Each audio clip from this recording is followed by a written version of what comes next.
We've already touched quite a bit on Khashoggi and the recent incident, how we deem or view Saudi and the UAE as potential allies in the United States, and that's what I'd like to focus on.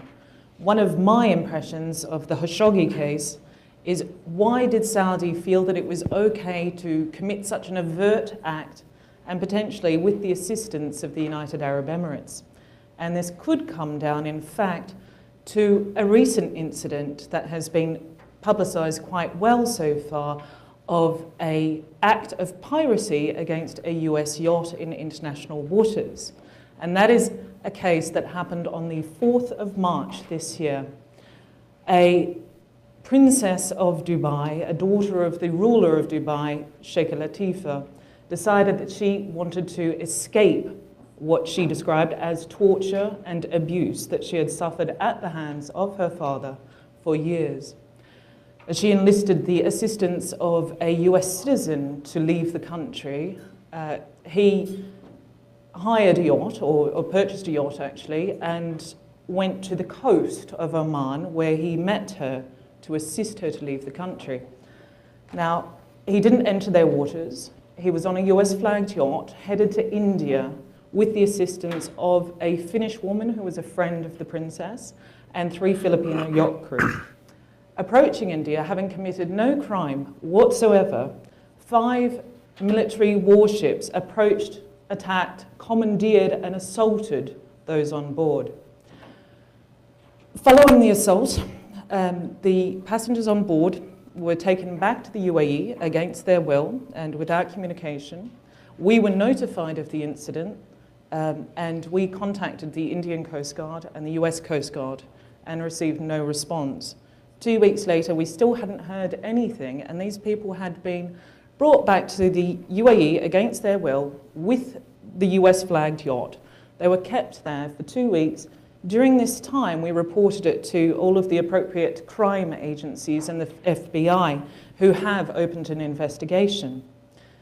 In that time, the American citizen and others were kept in solitary confinement. They were forced to make confessions against their will on video. They were told that they would be chopped into little pieces and discarded in the desert. It was only once we raised it to the international press and that the case was actually published, did the UAE finally release these people. The American citizen was placed back on his yacht from the UAE and allowed to leave. Now, during this time, obviously, we had great concerns that his yacht would be sunk because the UAE had shown such a disregard for international law, for protocols, for the United Nations Convention against torture and human rights violations.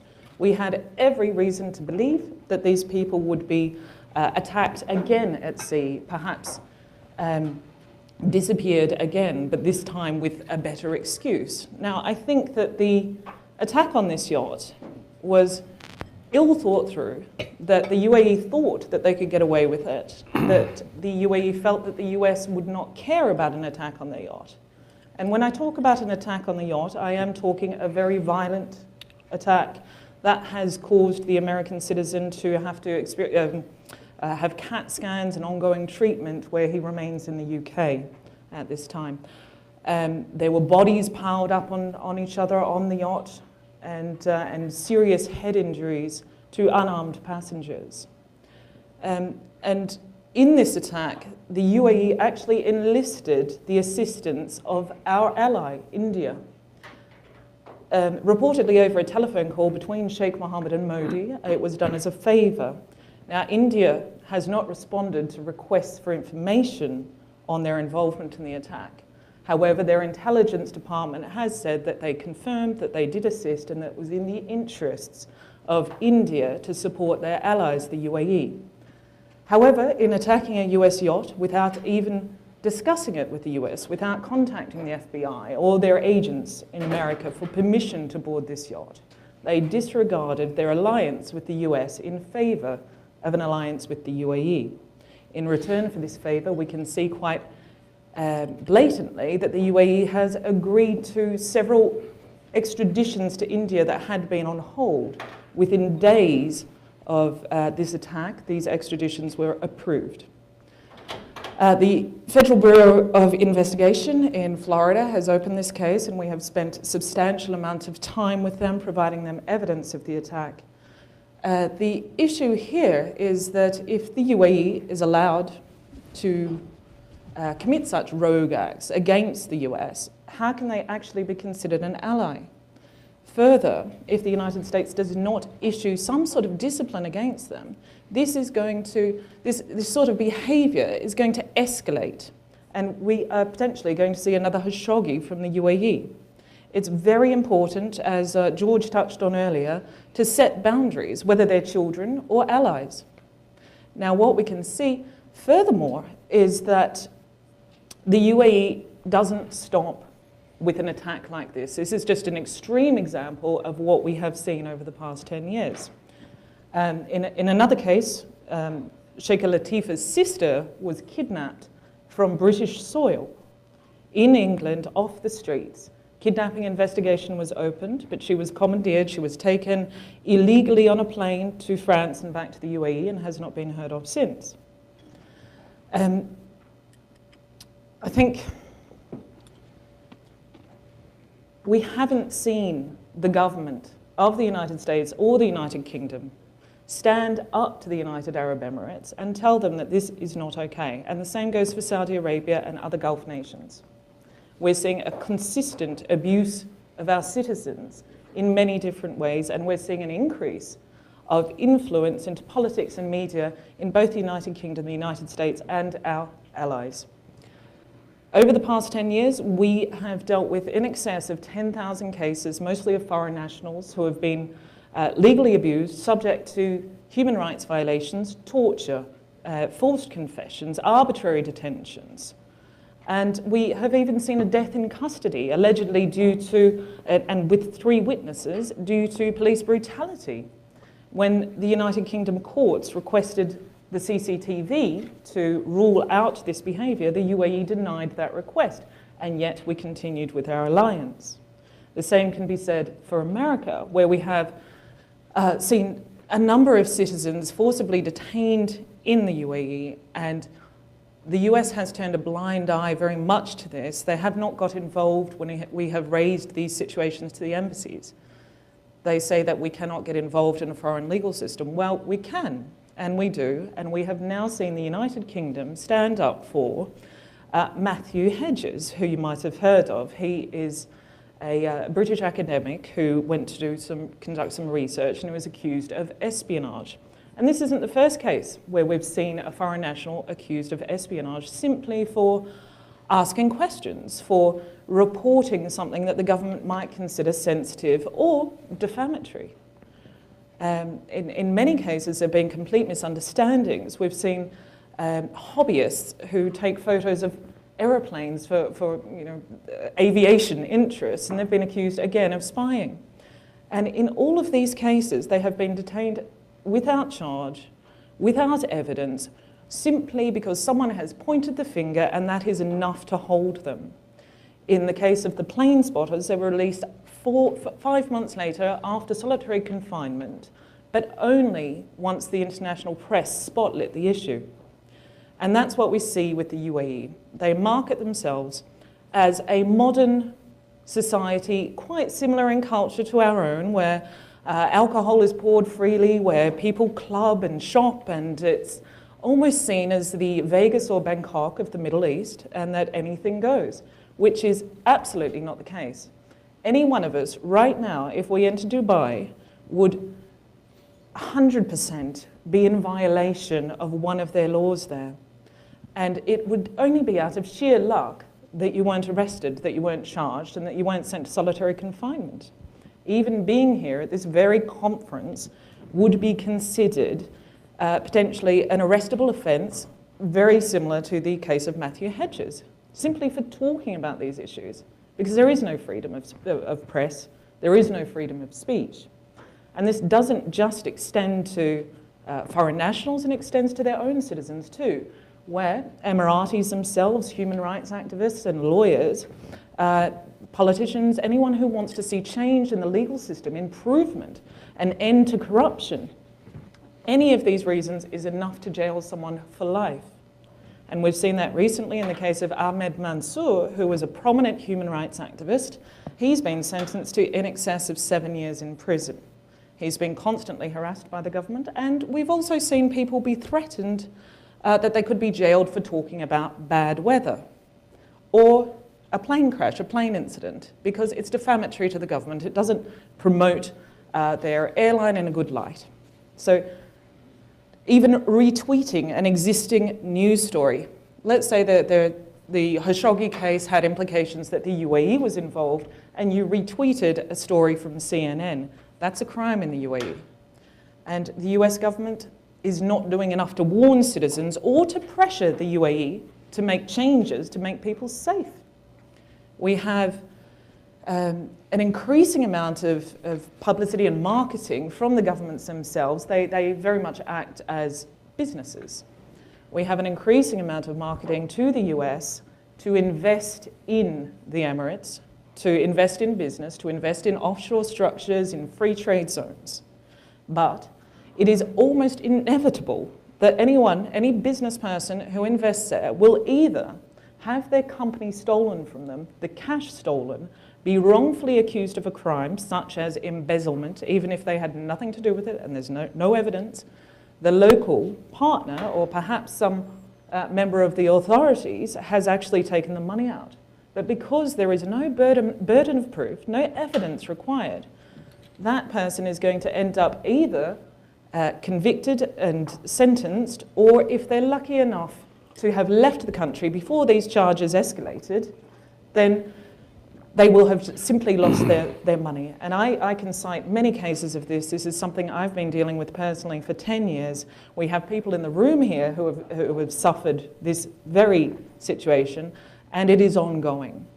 I don't think that it's productive for US and UK interests to have governments of different emirates in the UAE actually promoting to the US citizens without warning from the US government as to the risks.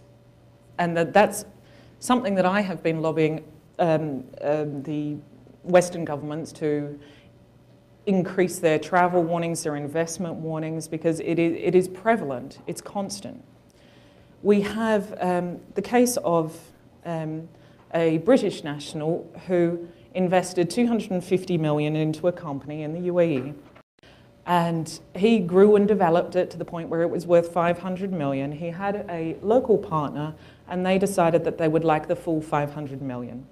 So they used Baker McKenzie law firm, the CEO of which is Mr. Sorry, I forget that for the moment, but Habib al-Mullah.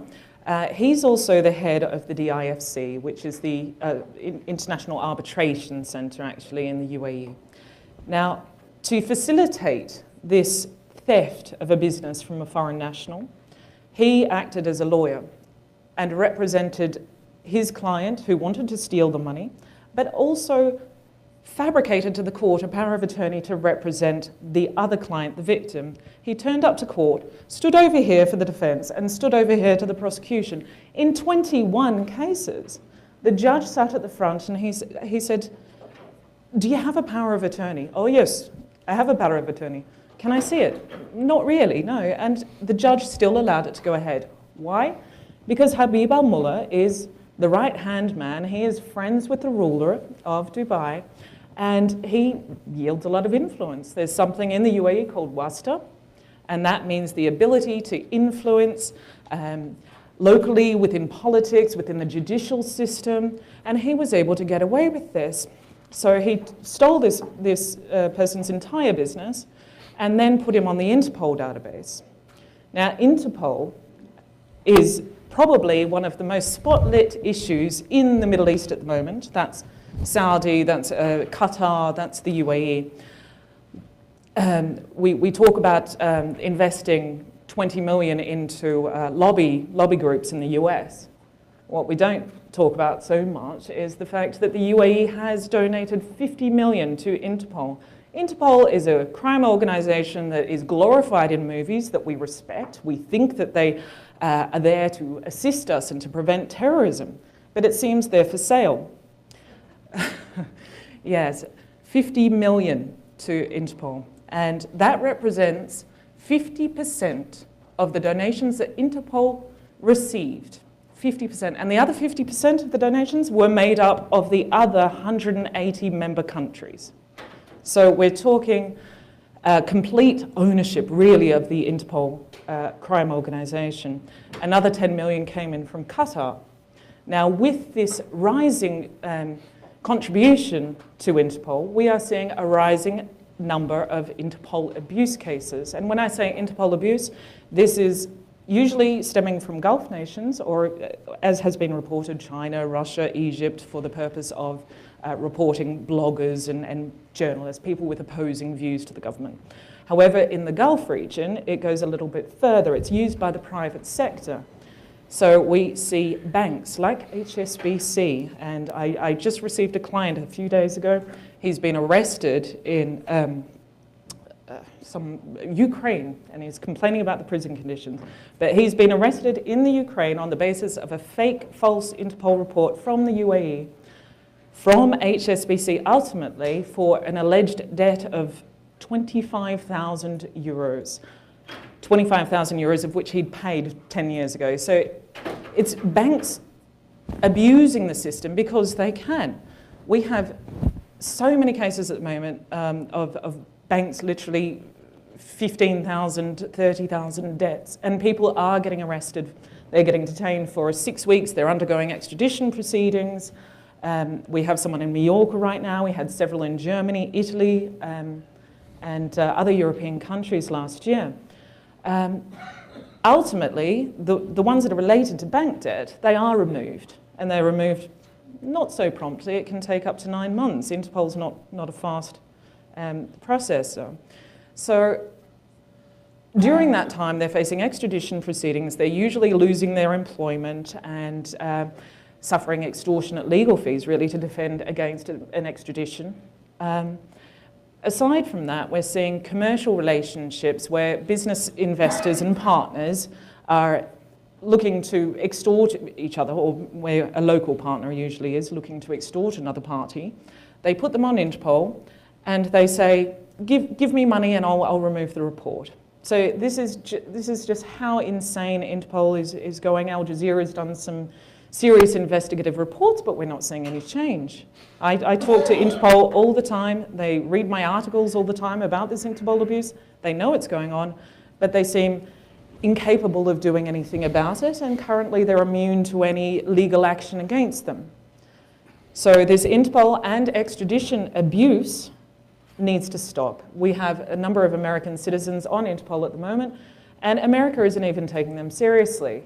If I enter a border in America and I'm on Interpol, authorities simply notify you and say, you seem to have a problem with the UAE, but don't worry about it, and they let you in. So this is, I mean, the Interpol organization has lost so much credibility. However, it shows just what the UAE can do to American citizens, how they can abuse them. And it's something that I think that the US really needs to keep a close eye on. I don't think that we should be allowing Interpol to have so much power if it's being sold to the Middle East, if it's being sold to Qatar and the UAE primarily. I think we would have to reduce the amount of dependency that we have on the organization.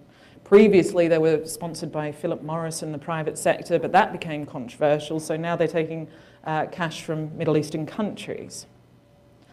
What else? Yes. I mean, the corruption in the UAE has been a problem for a long time, and so much so that the UAE actually instructed a German organisation to assist them in anti-corruption, but it turns out that that was just for media. And as soon as the media reported that they were doing something about corruption, they withdrew the organisation from their charter. So the UAE is currently marketing heavily to tourists, heavily to investors, luring them in, and then arresting them, forcing them to confess, arbitrarily detaining them, subjecting them to human rights violations and torture. There have been several torture cases against the UAE, one of them settled in America, and we have several open investigations at the United Nations. Now, the United Nations the UAE is a signatory to the United Nations, but they are currently ignoring all requests from the UN, and that includes responding to this attack on the US yacht. It includes torture allegations. Meanwhile, the UAE is promoting itself as a modern and tolerant destination, a country that preserves women's rights and anti-discrimination. Yet it's a country that the UK courts have absolutely refused to extradite anyone to based on the real risk of torture, human rights violations, discrimination and crimes against women. Now clearly, when we talk about the Latifa case and her disappearance from the US yacht, this came down to the UAE imposing their view of Sharia law.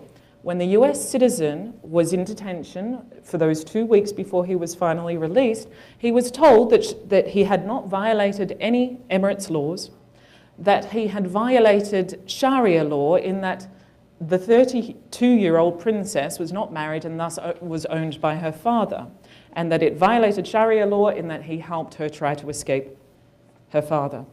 Now, to me, that says that the UAE is willing to act upon Sharia law against a US yacht. If this act was done by a private individual, then it would be considered a jihadist act of war against America.